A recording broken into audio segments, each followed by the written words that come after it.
सभी मित्रों को शुभ दिन।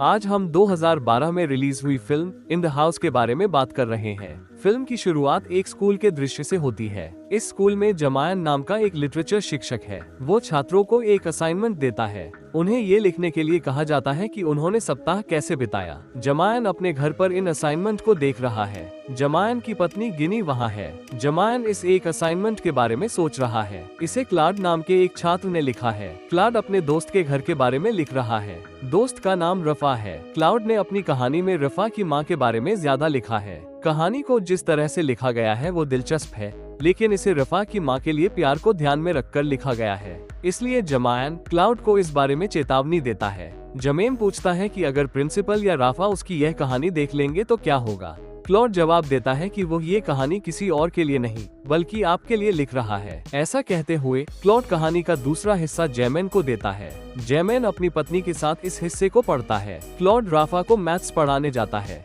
उस दिन राफा की माँ कर्टन्स में मेजरमेंट्स लेने जा रही होती है। सूर्य की रोशनी के कारण राफा की माँ का शरीर उसके कपड़ों के ऊपर से दिखाई देता है। क्लाउड ने कहानी का ये हिस्सा खत्म कर दिया है जहाँ से वो अपनी माँ के शरीर को देख रहा है।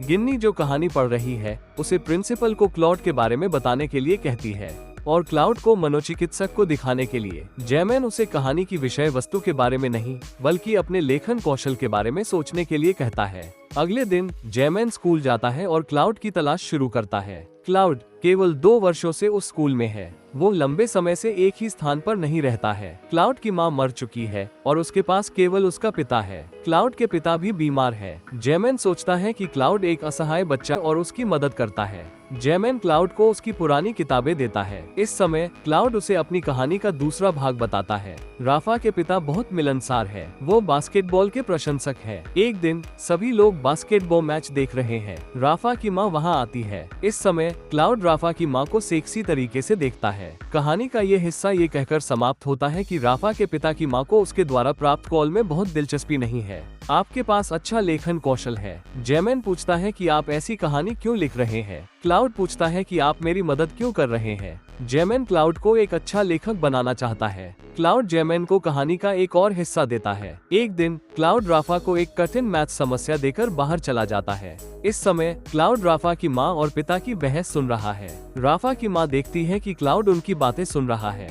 राफा की माँ राफा के पिता को इस बारे में बताती है। क्लाउड भी दोनों के बीच इस बातचीत को सुन रहा है। क्लाउड को एहसास होता है कि उसे राफा के घर पहुंचने के लिए कुछ खास करना होगा। जैमेन भी अपनी पत्नी के साथ कहानी का ये हिस्सा पढ़ रहा है। गिन्नी नाम से पता चलता है कि क्लाउड राफा की माँ के साथ इंटीमेट होना चाहता है, लेकिन जैमेन उसकी बातों पर ध्यान नहीं देता। गिन्नी जैमेन को किस देने की कोशिश कर रही है, लेकिन जैमेन कहानी पढ़ना चाहता है और गिन्नी से दूर चला जाता है। फिल्म ये दिखाने की कोशिश करती है कि उन दोनों के बीच कोई अच्छा रिश्ता नहीं है। अगले दिन जैमाइन की मुलाकात क्लाउड से होती है। जैमेन क्लाउड से कहता है कि तुम्हारा लेखन कौशल अच्छा है, लेकिन ये कहानी मत लिखो। क्लाउड कहता है कि मैं लिखना बंद कर दूंगा। जैमेन उसे राफा के घर जाने के बजाय उसके बारे में कल्पना करने और लिखने के लिए कहता है। क्लाउड कहता है कि मैं उस तरह नहीं लिख सकता। क्लाउड उससे कहता है कि अगर वो कहानी लिखना जारी रखना चाहता है तो परीक्षा से मैथ्स का पेपर चुरा ले। जैमेन को ये पसंद नहीं आता, लेकिन क्योंकि क्लाउड लिखना बंद कर देता है, जैमेन मैथ्स का पेपर चुरा लेता है।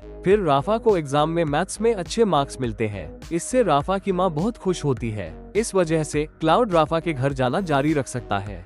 राफा क्लाउड को जमैन से दूर रहने के लिए कहता है, क्योंकि जमैन की पत्नी थोड़ी अजीब है। रफा कहता है कि जिन्नी सेक्स कॉस्ट्यूम जैसी चीजें करती है। एक दिन राफा अपने पिता के साथ बास्केटबॉल खेलने जाता है। क्लाउड छिप जाता है और उनके जाने का इंतजार करता है। फिर क्लाउड राफा के घर जाता है। राफा की माँ कहती है कि राफा घर पर नहीं है। क्लाउड मेरी मैथ्स की बुक लाने आया था। राफा की माँ क्लाउड को घर के अंदर आने के लिए कहती है। फिर राफा की माँ क्लाउड की मैथ्स की बुक ढूंढती है। राफा के घर में ऐसी कोई मैथ्स की बुक नहीं है, क्योंकि क्लाउड ने इस बारे में झूठ बोला था। क्लाउड राफा की माँ से अकेले में बात करना चाहता था, इसलिए मौके का पूरा फायदा उठाते हुए क्लाउड राफा की माँ के करीब जाने की कोशिश करता है। जमीन भी अपनी पत्नी के साथ कहानी का ये हिस्सा पढ़ता है। गिन्नी कहती है कि यह कहानी एक बड़ी आपदा में समाप्त होगी, लेकिन जमीन गिन्नी की बात को स्वीकार नहीं करना चाहती। एक दिन क्लाउड राफा के घर पर मैथ्स टीच के लिए रुकता है। क्लाउड रात में राफा के कपड़े पहनता है। इस समय राफा ने एक बार क्लाउड को किस दिया।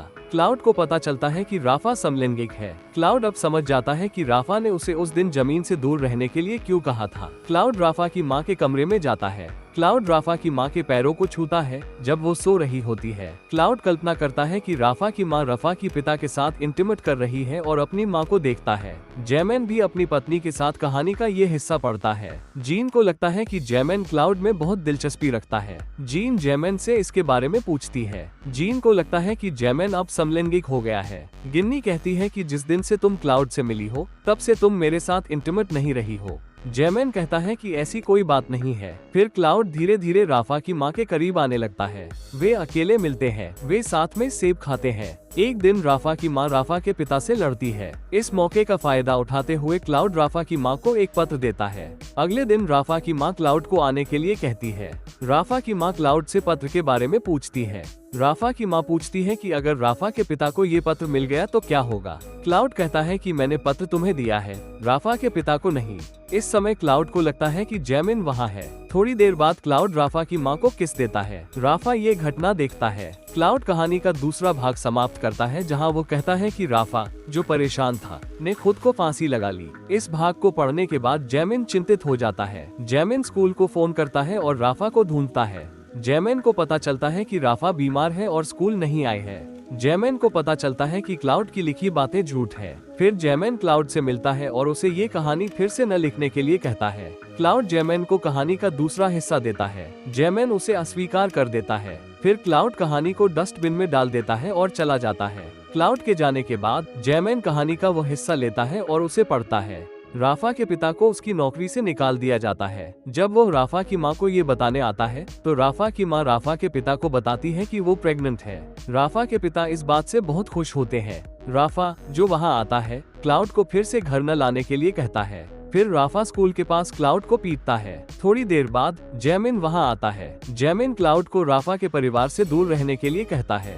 क्लाउड कहता है कि मैं फिर लिखना बंद कर दूंगा। फिर जैमिन कहता है कि तुमने अभी तक असाइनमेंट पूरा नहीं किया है। क्लाउड असाइनमेंट पूरा करने के लिए राफा के घर जाता है। क्लाउड को देखकर राफा की माँ वहाँ आती है। राफा की माँ उसे वो पत्र देती है जो क्लाउड ने उसे उस दिन फिर से दिया था। क्लाउड राफा की माँ से उसके साथ चलने के लिए कहता है। राफा की माँ कहती है कि तुम अभी भी छोटे बच्चे हो और उस दिन हमारे बीच जो कुछ हुआ वो एक गलती थी। राफा की माँ कहती है कि उस घटना से राफा का दिल वाकई बहुत दुखा है। क्लाउड ये कहते हुए रोने लगता है कि मैं किसी को दुख नहीं पहुंचाना चाहता था। राफा की माँ क्लाउड को सांत्वना देने की कोशिश करती है। इस समय क्लाउड राफा की माँ को फिर से किस देता है, लेकिन राफा की माँ क्लाउड को ऐसा करने से रोकती है। राफा की माँ कहती है कि वे ये सब छोड़कर चीन जा रहे हैं। राफा की माँ उसे सावधान रहने के लिए कहती है, लेकिन जब वो जाने की कोशिश करती है तो क्लाउड उसे रोक देता है। राफा की माँ कहती है कि वो उन्हें चाहती है और क्लाउड को गाल पर एक किस देती है और चली जाती है। इस समय क्लाउड बहुत दुखी है। क्लाउड सोचता है कि कहानी का अंत इस तरह नहीं होना चाहिए। इस समय क्लाउड को जैमिन की पत्नी की याद आती है और वो उसे खोजने जाता है। गिन्नी कहती है कि जैमिन घर पर नहीं है। क्लाउड कहता है कि मैं यहाँ आया हूँ क्योंकि मुझे ये पता है। गिन्नी क्लाउड को घर के अंदर आने के लिए कहती है। क्लाउड जैमिन द्वारा दी गई किताबें लौटा देता है। क्लाउड पूछता है कि उनके बच्चे क्यों नहीं हैं। गिन्नी कहती है कि उनके पास इसके लिए समय नहीं था। किसी तरह क्लाउड आखिरकार गिन्नी का दिल जीतने में सक्षम हो जाता है। क्लाउड गिन्नी के साथ इंटीमेट हो जाता है। अब क्लाउड कहानी का अंत कागज पर लिखकर चला जाता है। मैथ्स का पेपर चुराने के कारण जैमिन को नौकरी से निकाल दिया जाता है। राफा ने प्रिंसिपल को इस बारे में बता दिया है।